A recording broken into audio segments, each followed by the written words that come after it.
Good evening, everyone, or good afternoon, probably in the States. My name's Ali Reiner. Welcome to Project Positive Change. Today, as you know, is Relationship Monday, and therefore we're talking all things relationship. A little bit about me before we start. I'm a relationship coach, obviously. I'm a Loved Again coach, so I help you reconnect with your partner.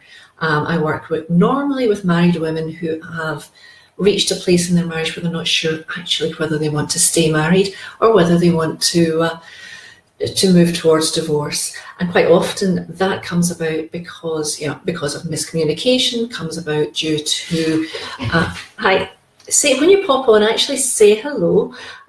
Drop me a hello so I can say hello back to you.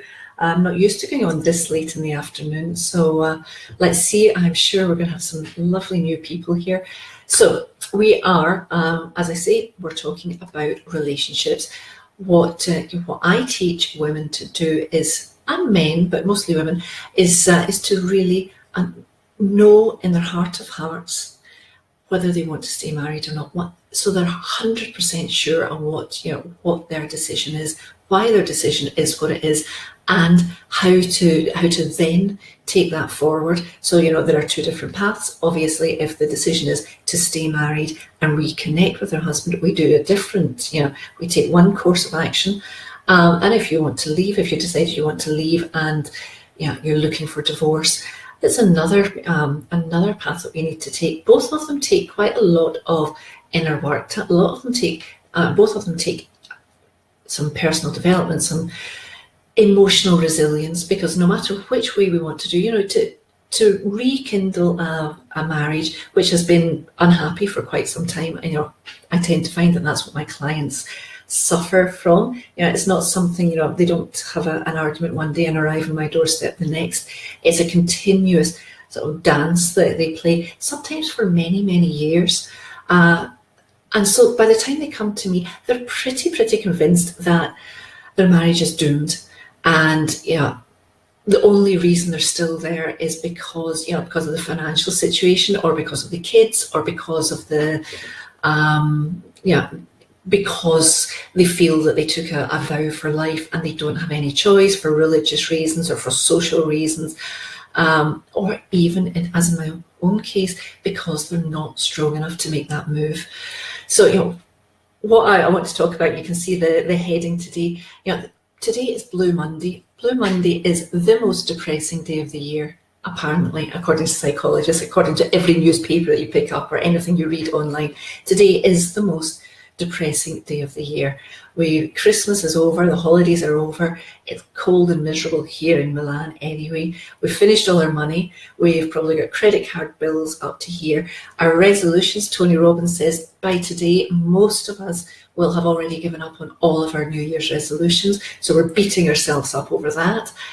And if your marriage is not in great shape, and if you've been thinking, okay, get Christmas out of the way, get the holiday period out of the way, get the kids back to school or university, get into the new year, and let's face this and let's look at this. And you're now on the 15th of December and you've not taken any action, then you're probably not in a fantastic place. You're probably not feeling absolutely amazing about yourself, about your relationship.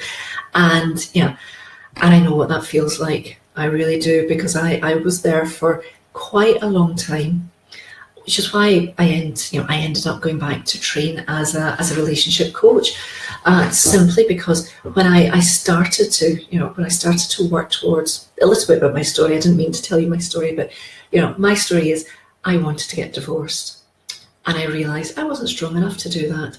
I was living in a foreign country. I didn't have the language skills. I didn't know anything about the law, and I was pretty scared because my husband was threatening me that he might get custody of the kids. I didn't have a job because we had moved to this country, and my job at that point was to caretake our children and the family. So I was in a pretty vulnerable situation and a vulnerable state of mind and emotion.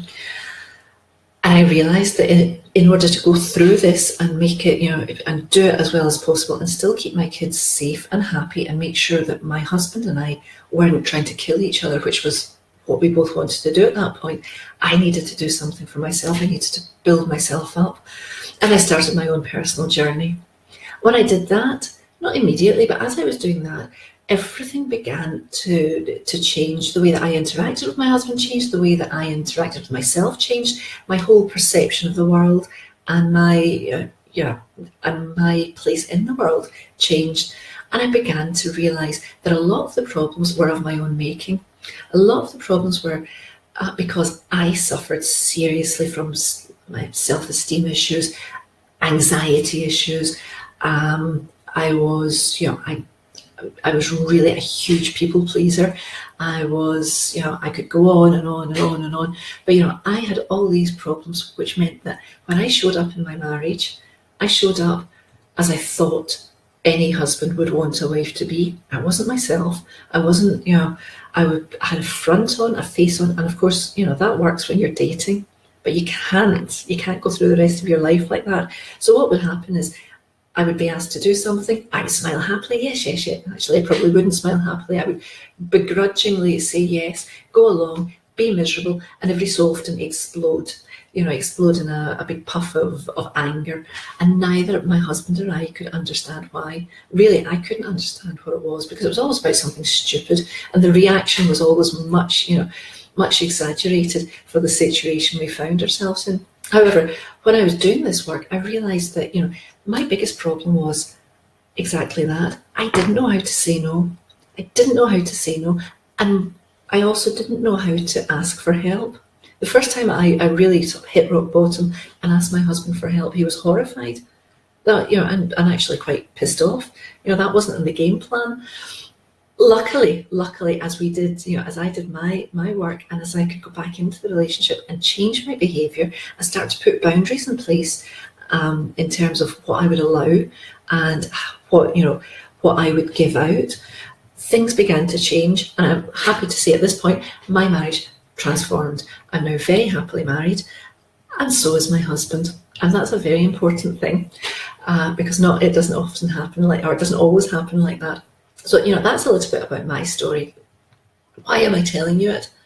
Because that's what I teach. That's what I teach you to do. And it's a very simple process. It's not, when the marriage is in difficulty, when it's not working, it's bloody miserable, isn't it? It's so uncomfortable. Whether you're a stay-at-home mum or whether you're out working, what tends to happen is either, the door goes, you hear the front door opening and your heart freezes.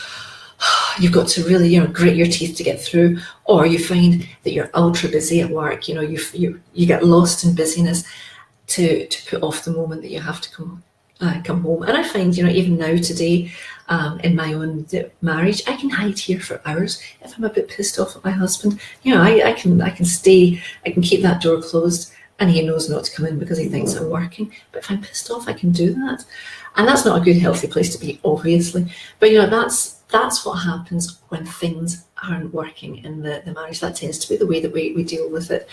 And then conversation starts to get much more difficult.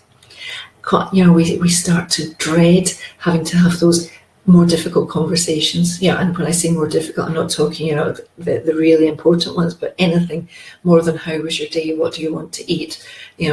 How are the kids? Once you get to that next level where you've got to actually start interacting on a deeper level, we don't know how to do it. We freeze, and we spend all that time in our head thinking, trying to word it correctly, trying to think of the right thing to say, trying to make sure that our partner understands us. And what actually happens is the more that we're thinking about how to make him understand us or how to make him appreciate what we're saying, the more we actually Susan, hi. The more that we're really, kind of pushing him away, because our expectation is our intention from the conversation and the expectation is of some change in his behaviour, of some understanding from him. So we're needy. We're absolutely needy. We need something from him, and our whole reason for having that conversation is to get that. And although our partner might not realise it, he starts to withdraw, because believe it or not, these poor people do not understand. When we're not clear about what we want, they don't understand how to answer us. They don't understand how to make us happy. They don't understand how to respond to that type of conversation. So, if your intention is to get a change in behaviour, then you need to be bloody clear about it. You need to be bloody clear about it. And therefore, you must be absolutely sure that this is a game changer for you. Or else there's no point. So, the other thing that is really important to understand is when you realise that, you think, question yourself before you have that conversation. What do I truly, in my heart, want to get out of it? And if you can say, I want him to change something or her to change something, I want her or him to understand my perspective, I want behaviour to change, situation to change, etc., etc., then stop and don't have that conversation in the moment. Take a step back and think really how important this particular thing is. Is it a game changer? Because if you go in with that mentality, you have to be prepared to stand by your guns, or stand by your guns. It's not stand to your guns, and therefore take some action afterwards. If it's an idle threat, it happens once, it happens twice, it happens 3 times. It loses impact. The most important way that you can actually have that conversation is without any expectation, without needing something back, without being needy.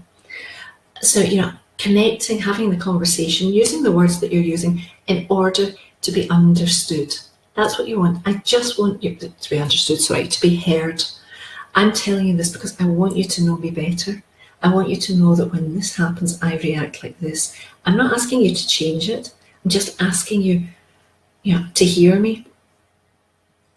So what's that got to do with having a red hot relationship? Absolutely everything, because January is a difficult month anyway. It's also known as Divorce January, because the divorce month, because it's the time that that we get through the holiday period. We make all those New Year's resolutions. We are going to change something. We're going to grab the bull by the horns, and we are going to make this damn marriage work. The problem is we don't know how to, because you've tried everything. You've tried arguing, you've tried pleading, you've tried being kind, you've tried listening, you've tried romance, you've tried sex, you've tried weekends away, you've tried separation, weekends apart. You've tried absolutely every angle possible. And I know that because by the time that my clients get to me, they have a list this long. Boom, it comes rolling onto the table of all the things they've tried over a number of years in order to make their marriage work in a way that works for them and obviously for their husband. The problem is this very important part here, the one that I was talking about. It's talking to be understood. No, it doesn't work. What we want to do is talk to connect. That means I'm sharing with you so you can get to know me better. I don't need you to do anything with that information. I just want you to hear me. Because when you start threatening, unless you're prepared to take action, it falls on deaf ears after time, and it also creates a bigger disconnection, which is why we get to the point that we're walking on eggshells and we're thinking carefully about every word we're going to say, and we're playing the conversation over in our heads. And you know what happens when you do that? You play the conversation over and you get absolutely convinced that you know what the outcome is going to be before you even start. You know that he's going to be defensive. You know that he's going to tell you you're wrong. You know that he's going to sulk or swear or whatever that norm is in your relationship, in your conversation pattern.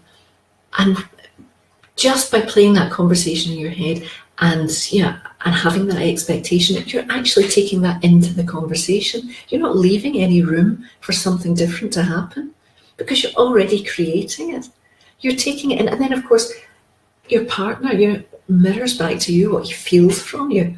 He feels that defensiveness on your part as you're walking into the conversation, so he's immediately defensive. And where does that get you? This same old place as before. So For me, it was revolutionary. For my clients, it has transformed lives. We've got babies, we've got marriages that were miserable for 20 years that are suddenly connected again, happier than ever, having healthier relationships than ever, because it's not even about going back to the relationship you had. It's about creating a healthier relationship, a happier relationship, one where you're both able to be honest with each other, showing up and really, having created that space between you to really be honest and open and loving with each other, and hold that while the other person has their say. And that's the other side of communication. And I know I got you here under false pretenses, didn't I? Because what's red hot about communication? Every damn thing. Without it, the marriage dies. The marriage cannot survive without healthy, connected conversations and communication. But the other side of communication is listening. The other side is body language, of course, how you're holding yourself. And that's, when I was talking before about you playing the story out in your head before you actually have it. Your body language as you go into it shows everything. Doesn't feel like it, but the tension in your shoulders, the tension in your jaw, the way you walk, the way you approach it, whatever your own little moves are, that's picked up by the other party, and they react to that because they've got a story that goes with that. When that happens, they know why. They know that this is, that we're going to war. We're at loggerheads here. They feel that. So, that's, body language is so important. And the only way really you can change your body language is by changing your thoughts, by changing where you are in your head, and therefore taking a step back, making a decision about what you want to hear. What you want to hear. That was good. Yeah, that's exactly not what not to do. What you want to hear, what you want to achieve in the conversation, and make a decision also to allow your partner to speak, but not speak so that you can answer, not speak so that you can go into your usual defensive conversation, or to, as soon as he opens his mouth, you go and you pull out that, the DVD with the story that you've got connected to that. No, listen to hear what he's saying. Listen to believe every word he says. Every word he says. Because that's what you desperately want from him, isn't it? You desperately want that he believes you when you say that you're unhappy, that you don't feel loved, that you feel that when you speak he doesn't listen to you. When that's really what you want from him. You want that level of respect. So you must be able to give it first. You must be able to teach him or her how to do that. You must be the person that takes the emotionally mature perspective, and be prepared to listen, be prepared to hear the words, and be prepared to believe what he's saying. So if he's saying, I don't know how to make you happy, believe him. Believe him. Ask him, what is it that you don't know? What is it that I can help you with? I want you to understand where I am. I want to understand what you're suffering with here. What is it? Let me understand you. Let me really hear what you're saying, so that together we can find a solution for this. And I tell you, I cannot tell you how beautiful it is when you are able to create that space, not just for you, but for your partner. I couldn't in my old life have that sort of conversation. I couldn't say what was on my heart, what was on my mind, what was worrying me. I couldn't go and be that vulnerable because I didn't think I would get the support for it. I really didn't think I would get the support. I didn't think I would be listened to. I thought that I would be rebooted every single time. And most of the time, and that was, that was a story, but it was also the reality, because I was going into the conversation with exactly that attitude.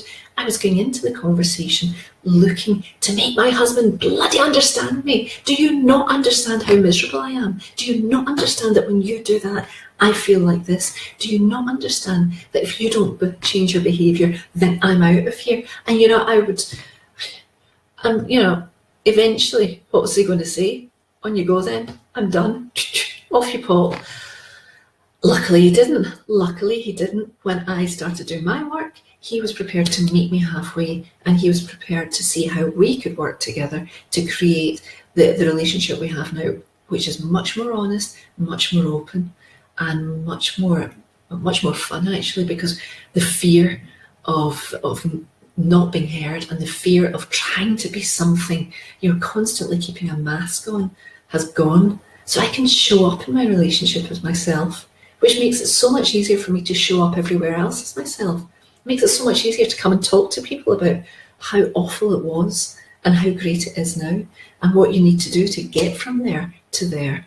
And it's very simple. Communication is the be all and end all. If you can't get that part of it right, there's no point in doing anything else. Nothing else is going to work. If you can't have good, honest communication, you'd be as well throwing your hat in the ring and going off. But it's not difficult. It's really not difficult when you understand how to make it work, how to take that step out of it. So really, the only thing you need is really to change everything. It's to completely change everything. Change your approach to the only thing you need is not to do what you did before, not to do what you've done all these years. It's to really take a step out of the story that you have about relationships, about your particular relationship, and really question what that's causing your marriage, what those beliefs and those stories you're telling yourself have been causing your marriage. And and the only way to do that, and this is the bit that you're going to really love, the only way to do that is to get really angry and to get a big piece of paper and a big pen, or to download the free workbook that I've got here, which is gorgeous, I have to say. It's brand new, off the press, and it's beautiful. But the content is bloody good as well. But really get angry, get all that hurt and anger and whatever out of your system, get it on paper, and understand exactly what is going on in the relationship, what's not working in the relationship for you. Your husband's going to have, or your wife, whoever, is going to have their own set of issues, their own story around the relationship, which will overlap with yours slightly, but it's not going to be exactly the same thing, because we all have our own different needs that are not being met or are being met. So you get a big piece of paper, you start writing it all down, get it all out, all that vitriol. He doesn't love me, he never does the dishes, he doesn't support me, she is always moaning about how often I spend with my friends, she's always complaining about the fact that when I come home, I'm so tired, I don't do anything. Whatever it is your story, but get it down there. All those things that you're complaining about, or worse still, you're holding inside and you're not voicing. And then look at them. I'm not going to lead you the whole way through this, so you don't need to download the worksheet, but look at them and take them one by one and go through them and say, okay, so what is this thing and what's it causing me? And if I were loved, for instance, if you're saying he doesn't love me, I'm sure he doesn't love me, he doesn't love me like he used to, then get really clear on what loving you would look like. Really clear. If he was loving you 100%, you were cherished, you were a princess or a prince, what would be happening? What would be said? What would be done? Get clear on it. And then the next step On a scale of 1 to 10, what's your relationship with you like? If that's your version of being loved, where are you on that? Are you loving yourself 10 as a number 10, 100%? Woo, woo, woo. I am love. Or are you somewhere around about 1 or 2? And that's where you are going to start transforming your marriage, because that's where you're going to put your energy. That's where you're going to put your energy. I've said that word already. I'm tired because this is late here. Your focus, not on your husband, not on the marriage. You take them and you put them on a shelf. Husband there, marriage next to it. This is where you are going to make the difference in your marriage. You are going to focus on what you can do for yourself. Because when you're doing that, you become a different person. You become the strong, confident version of you, the empowered version of you, the version of you that does know how to ask for the marriage that she wants, that doesn't have to tiptoe around, wondering if she can say this, or if it's okay to use this phrase, or if I say this, what's going to happen? You don't need to do that, because you will know how, intuitively you'll know how to communicate, because you won't need your husband or your wife's approval. You won't need their validation. It's nice that they agree with you. It's nice that they support you. It's bloody fantastic that they wish you all the best in the world. So you'll be sharing with them to connect. You won't be sharing with them because the only way to be validated is for them to give it to you. You'll be doing that for yourself. So the purpose of, the way to transform everything in your life, whether it's your relationship with your husband, with your mother, with your kids, is exactly that. Take them out of the damned equation, put them on a shelf, and concentrate on that relationship with you. And if you download this workbook, you will be led through step by step by step exactly how to get to that point where you will know what you need to do in order to build that relationship with yourself. Get to know yourself, get to like yourself, because that's, let's be honest, it's not all that easy. We don't start from a place of loving ourselves. We've got to work well, that's not true. We're born loving ourselves unconditionally. And as we grow, we learn to judge ourselves. We learn to put limitations on ourselves. We learn to look for the faults in us rather than our innate beauty. So we learn how to hate ourselves. So we need to know ourselves, accept ourselves, like ourselves, and really create that sense of purpose and worth in ourselves.